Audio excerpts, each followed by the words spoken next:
IPL mega వేలం ఏడాది చివరిలో జరగబోతుంది. దాదాపు చాలా మంది స్టార్ ప్లేయర్స్ ఈసారి వేలంలోకి రానున్నారు. పలు ఫ్రాంచైజీలు తాము రిటైన్ చేసుకునే ఆటగాళ్ల జాబితాపై కసరత్తు పూర్తి చేసుకున్నట్టే కనిపిస్తున్నాయి. ఈ నేపథ్యంలో కొందరు స్టార్ ప్లేయర్స్ జట్లు మారడం ఖాయంగా కనిపిస్తోంది.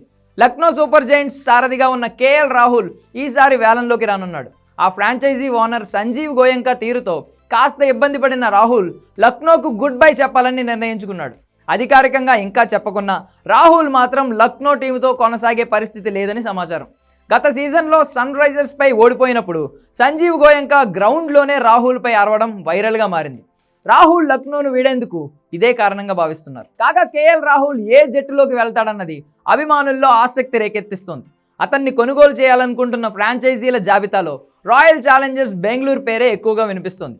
ఆర్సీబీ ఫ్యాన్స్ సైతం రాహుల్ జట్టులోకి వచ్చి కెప్టెన్సీ బాధ్యతలు తీసుకోవాలని అభిప్రాయపడుతున్నారు. ఈ నేపథ్యంలో ఓ అభిమాని అడిగిన ప్రశ్నకు కేఎల్ రాహుల్ ఇచ్చిన సమాధానం వైరల్గా మారింది.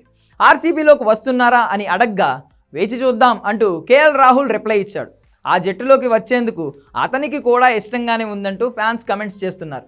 నిజానికి ఆర్సీబీ ఫ్రాంచైజీతోనే రాహుల్ ఐపీఎల్ అరంగేట్రం చేశాడు.